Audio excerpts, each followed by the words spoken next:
Hey guys, got a little reloading video for you. This is the Dillon 550 progressive reloader. I'm about to start loading up some 9mm.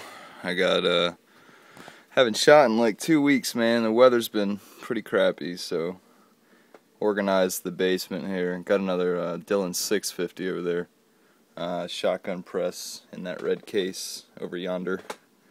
But anyway, just wanted to give you guys a few tips and tricks on reloading. As you can see, finally got this place ship shape, installed some shelves and cupboards and pegboard, so makes everything nice and clean. I just realized there's a whole lot of brass over there. But anyway, got some primers down there, bullets, some other tools, swager, neck measure, the diameter measure, and the neck wall thickness right there. Primer pockets, cleaner right there. So anyway, lots of different tools, some measure, weight, a scale here, another electronic scale in there. But this one's already good to go. It's got my tight group in here for my 9mm load. I'm using about 3.5 grains. It's already preset. This reloader typically stays at 9mm. That way I can just come down here, knock a couple hundred rounds out, and be done with it.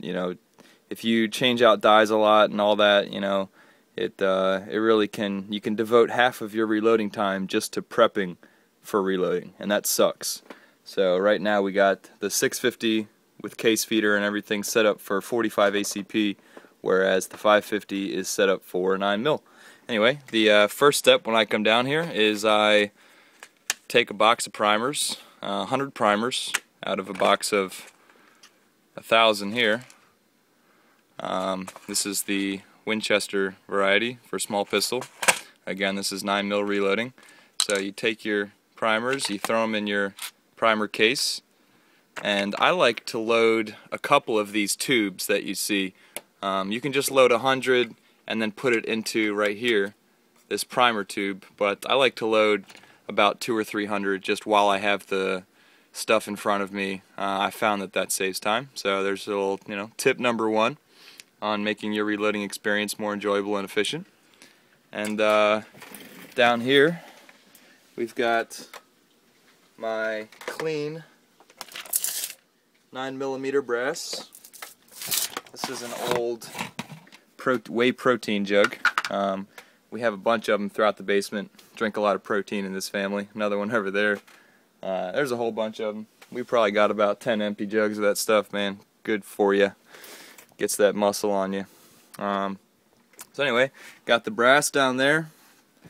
Got the 147 full metal jacket, round nose bullets here, or copper metal jacket, whatever you want. CMJ, FMJ, RN for round nose. So we have all the components. We got the bullets, the reloader, the primers, the brass, and the knowledge. So without further ado, show you guys kind of how this goes.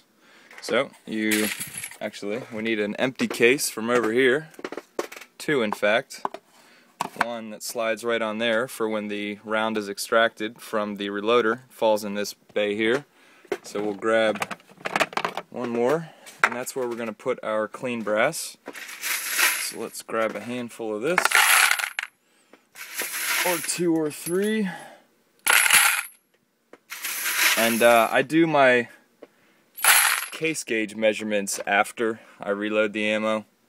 I found that to be more time efficient and a little more accurate. So this is the 9mm case gauge, just a tapered piece of metal, hollowed out core. And if it's flush with this piece here when you set the brass in, it's good to go. If it's too far out, it's too big and it's not going to fully chamber, and that's bad.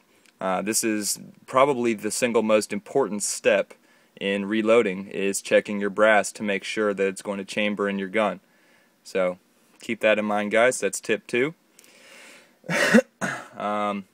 Also, keep your reloading gear lubricated and clean.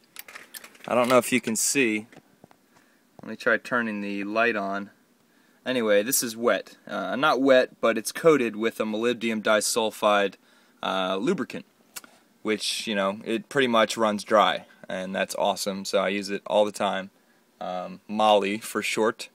But also, I keep my handy dandy brush ready because I like to, every, I don't know, 20 or 30 rounds, I'll just give this thing, a quick dusting off because it accumulates gunpowder and brass filings, and that can get caught up in the primer seeder, which then can cause primer deformities, which may cause a misfire, etc., etc. That sucks. So, to make a long story short, and a bad experience short, keep your shit clean and running smoothly. That way you can do the same when you go to shoot these bullets. So, again, this is 9mm. Oh, got a little shorty there. You can actually start to really get a good eye for what doesn't belong. You can see that guy. It passed the cartridge filter that I run these through to, sort the sizes out. But anyway, so you just develop an eye and a feel for when it's not right.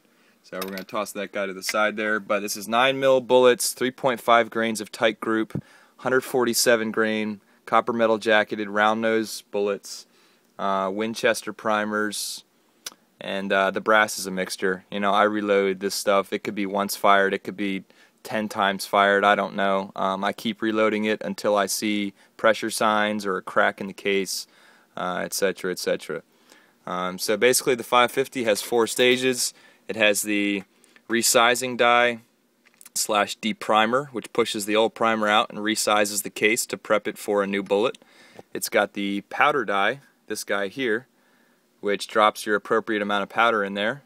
The bullet seating die back here, which you can adjust for certain depths on your bullet. And the bullet crimp die, or brass crimp die, which crimps the brass around the bullet, tightening that connection there between the bullet and brass. So 4 major components to this station. Also has the primer tube here, which holds 100 plus primers. I think like 120, something like that. But I do 100 at a time. Again, I preload anywhere from 200 to 500 primers, just depending on how I'm feeling. So without further ado, I'm just going to do one here so you guys get a feel for how this works. You grab your brass, you throw it in here, slides in there, it locks in this little shell plate here. Pull down on this lever right here and back up, and you'll see a new primer right in there getting ready to be seated, and the old primer will come out of this thing and drop theoretically in this little bucket. It misses all the time, but hey. So you guys saw that, there you go. And then the new primer, when I push down on this lever, is going to seat in here. So anyway, now you don't take it out of there like I just did. I was just using that for display purposes. Next step is to rotate. So now it's in the powder area. Pull down on the handle. You now have your powder charge. Rotate, grab a bullet, throw it in there, pull down again.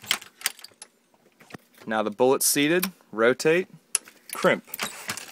And that just really secures the bullet within the case. And then you have your final product, which is a 9mm bullet. Now this is my load that I use for IDPA. It's a competitive round, meaning I want the least amount of recoil that I can possibly get while still being in the parameters of a legal use round in the competition. You have to meet a certain power factor, which with it incorporates a certain velocity. I think I have to meet, if I'm not mistaken, somewhere around 1,000 FPS. Actually, with the 147 grain bullets, I think it's only around 800. I forget the number off the top of my head, but this is preset again to meet all those standards. When I'm loading self-defense rounds, I'll load them hot.